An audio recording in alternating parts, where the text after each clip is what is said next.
Welcome back to the History of Early Western Civilization. This is Professor Allen, and here is Lecture Day 6. So, we are continuing with our lectures on ancient Greece, okay? And so, again, here is the nation of today, Greece, but back then it was many, many little polis, which means city-states, okay, or equivalent of city-states.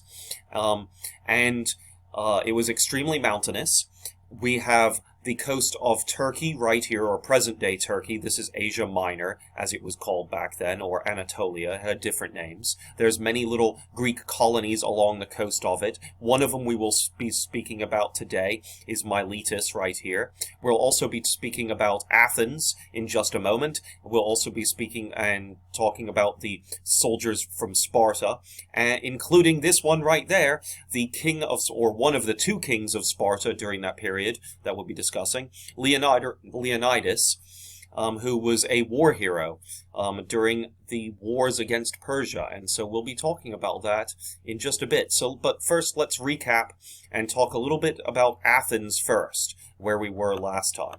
So remember, Athens is right here, okay, and the area around it is called Attica, basically the city-state around it. There was the Acropolis, which was the big rocky mesa or plateau or hill, which had cliff sides in the middle of the city, which they built many temples to the gods on top of it, or several. And we also spoke last time at the end of the lecture about Draco, who was one of the members of the Areopagus. The Areopagus was the Athenian government of ancient Athens, anyway. And at the time, it was made up of 9 archons, which were given the title First Men, or meant First Men. They each served for 1 year before they were re-elected and had to go for re-election. Draco, of course, was one of the first ever archons to decide that we should write down the laws, as opposed to just telling people them through oral means to educate people. But now let's actually make sure they're written down so everyone can understand them as long as they can read. And so that happened in the year 621. Draco also was known for his very harsh laws, which we talked about last time as well. Moving on, let's talk about one of the other archons during the period, in particular Solon, who is believed to have been the sole archon, as in the only archon, for the year 594. And there's a bit of questionability on how that happened, and for this kind of course we don't need to discuss it. Just know that he is the most powerful archon or the only archon in the year 594, depending on which historian you want to go with and what kind of records we want to read. And so during that year of 594, he's going to make a lot of reforms in the government of Athens, okay? And so let's talk about some of those reforms. So the first one is that he forbade debt slavery in Athens, in the area of the city itself, as well as Attica, okay, the area around Athens, okay? And if you remember what debt slavery was from our quick discussion of Draco last time, or Dracon, was that debt slavery happened when a person fell into debt, okay, or couldn't pay all of their bills. They became homeless or whatever, and would fall on very, very hard times. Maybe they couldn't get a job, or maybe their job just didn't pay enough, and they were racking up a load of debt some other way, okay? Whatever the matter cause was, okay, the fact is the person was usually then sold into slavery. And it wasn't sold into slavery for the rest of their lives. It could mean the rest of their lives if it was a huge amount of debt they racked up. But usually it was only a period of several years. Okay, it might have been 10, 20 years even, okay, but maybe even less. During that time, they would basically work as a slave until they were able to get enough, payment, or work off their debt enough by doing an amount of work to get back to being freed again.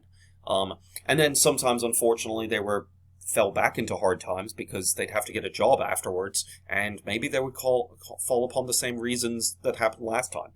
Okay? So debt slavery was becoming a big issue throughout all of Greece. Well, in Athens, Solon decided he wanted to put a stop to it. So as the most powerful archon, or only archon in Athens in 594, he decided that's what he was going to do. So he legislated and wrote laws forbidding debt slavery in Athens and Attica. Now, that doesn't mean that it's going to work out for the colonies. Okay, so if we go to this, anything pink right here is like kind of an ally or a friend of Athens. Athens is right here. So these ones here, as well as colonies out here, here, all over the place, really, are kind of colonies set up by the Athenians. Well, his law only is going to extend to Attica itself, the little tiny area around Athens, the city, on the main part of Greece, and the city itself.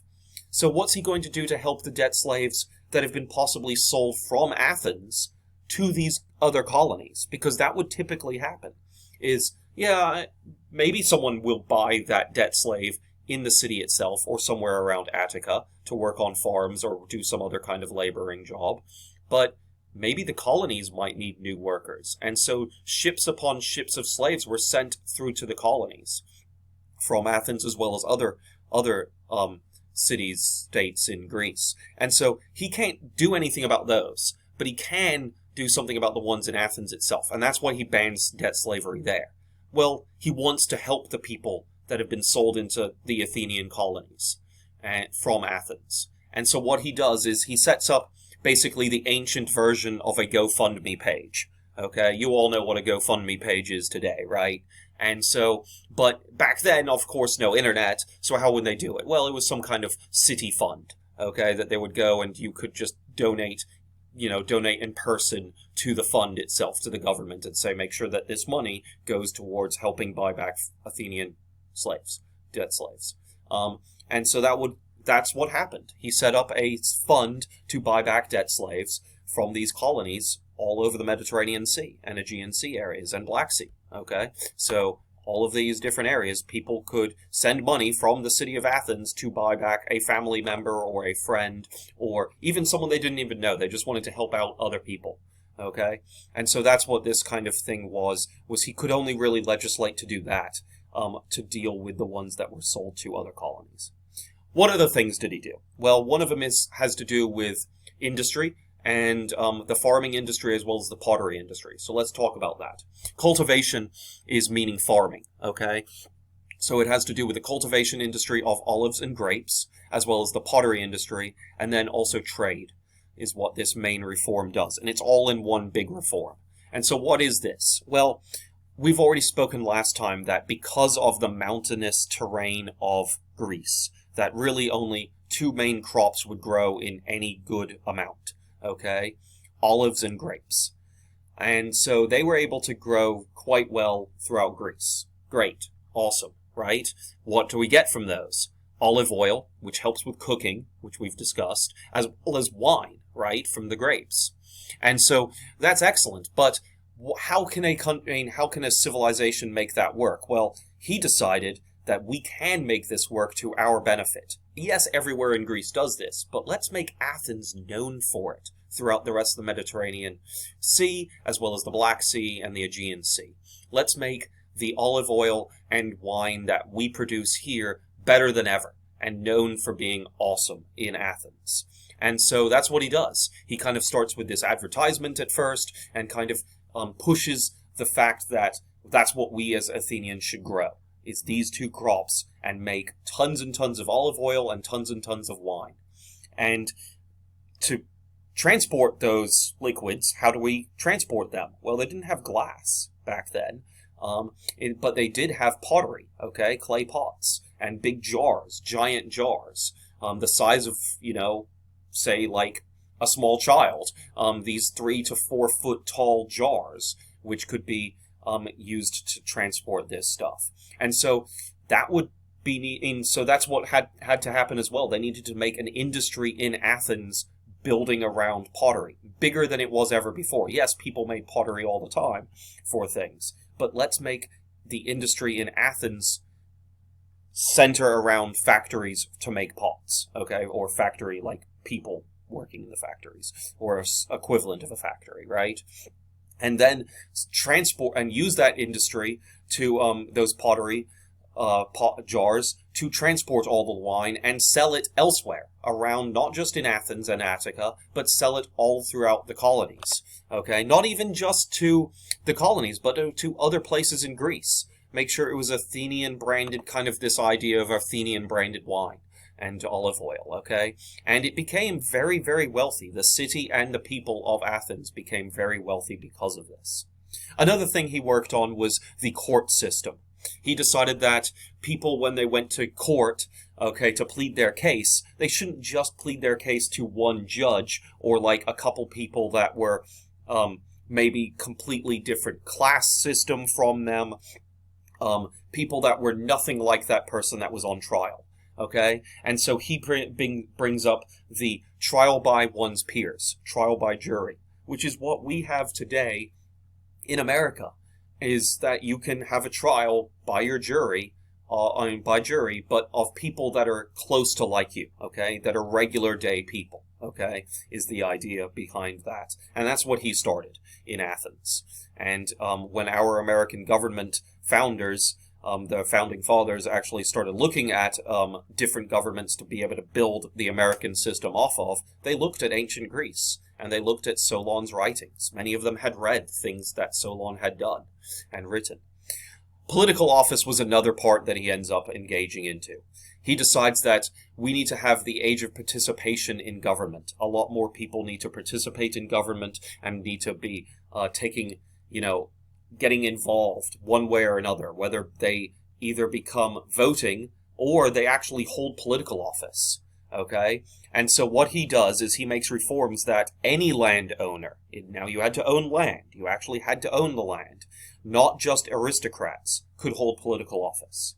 Okay? Beforehand, in Athens, you had to not only own land, but also be an aristocrat, meaning that you could trace your family tree back to the Mycenaeans, okay? And stuff like that. And so he wanted to change that. He also made it so that men of 18 years old, again men, okay, males only, of 18 years old or older, would now be able to also allowed to be participating in government by voting, okay? And if they were now men that were landowners, they could also hold political office. Now, sorry, women, they could not in this one. I don't actually say that, but sorry, women could not do that. He did not open it up to women, but he did make it at least so that landowning men, not just aristocrats, could hold office, and then men could now, of 18 years or older, whether they owned land or not, could participate in government by voting. And if eventually they were able to get that land, then they could also become political office members at that point. Of course, they would have to be elected. He also creates the ecclesia, okay, and starts working on creating the ecclesia, which is an assembly to elect archons, because of issues with him getting elected and basically becoming the sole archon. There was this issue with the voting and stuff, and so he basically made it so that people would kind of elect the ecclesia, or at least vote on who they wanted to make archons, and then the ecclesia would finally make the final decision on, based out of all the different candidates. Okay, so moving on, let's speak about some other Athenian leaders during this time. One of them was known as Pisistratus. That was his name. He was counted as a tyrant. We've already talked about a tyrant, meaning that he took political office and not necessarily, wasn't necessarily bad at the time, but took over political office by some kind of force, either by maybe threats, or maybe getting the people behind him very briefly, and then kind of maybe turning on them, or something else like that. But Pisistratus, okay, and it's spelled slightly different than how it is pronounced. He was an archon and a political leader along with his two sons, okay? He and his two sons became political leaders in around the period of 560 to 510 B.C.E., okay? So about 34 or so years after Solon had done all these reforms, Pisistratus comes in, okay, 30 years or so later, and then lasts for about 50 years after that, okay? So he was around for a long time, Pisistratus. He kept Solon's reforms, so did the previous people, but Pisistratus basically crushed anyone that wanted to oppose him, or oppose Solon's reforms, or do anything different. He stopped it. He would just stop it right there, through force if necessary. And one of the things what ended up happening was one of his sons was actually assassinated during this period, and the other son was ousted by Spartan interference in an election, as in Sparta, the government of Sparta, the country of Sparta, or city-state of Sparta, right here, sent basically propaganda and things like that to cause Pisistratus' son to not be able to be elected, and made the Athenian government turn against him with a propaganda campaign. Okay, this kind of first interpolis propaganda campaign. Okay, between basically two countries. The city-states are basically their own countries in many ways, and so that's what ended up eventually happening with his two sons. Of course, Pisistratus died sometime before that. Okay. Oligarchy started happening after that.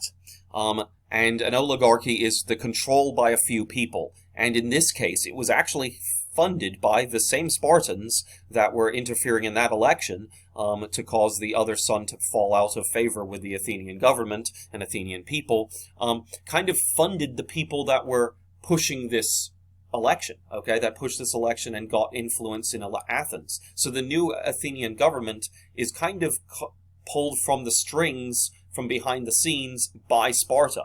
So a rival country, again, kind of this weird part where one country is kind of controlling the politics of another through money, okay? And so an oligarchy is the name given to a government where it's controlled by a few people. And it lasted about a year, because after that year of 509 to 508, when a new election comes up, right, the new Archons are supposed to get elected, and one of those new Archons that gets elected is Clisthenes, this man right here. He is Archon from 508 to 507 B.C.E., and he overthrows the oligarchy because he is backed by the common people. The common people start realizing, hey, this isn't right that all of those very rich aristocrats are doing things, and why are they so pro-Spartan and wanting to make so many alliances and so many trade deals and stuff with Sparta and talking up about Sparta all the time? This seems weird. And eventually the people kind of put two and two together a little bit and voted for Clisthenes, and when he becomes Archon, he kind of puts an end to that Spartan-backed oligarchy. And so it was kind of the first overthrow of a government by the people, because he gets rid of the previous rulers, the previous Archons, because they're outvoted, and starts returning things back to normal. Well, eventually, during this period, he ends up actually introduces this period called ostracism, or ostracizing people, okay, to get rid of bad rulers. And so he introduces the idea of ostracism to the Athenian government. And what that means is that the people can kind of, or the government can kind of vote on banishing a person, an individual, from the city of Athens, typically for a period of 10 years. That person cannot come back to Athens at all, okay? Which means if they were a political leader, they wouldn't be able to be here and wouldn't be able to be in control anymore, right? And so he introduces this method, which ostracism becomes extremely important later on in Athenian politics. You'll see a couple instances in the next few lectures, including this one. And sometimes it happens to good people that just fall out on the wrong side of things and get involved in a scandal, and sometimes it's true, sometimes it's not. So it's quite interesting.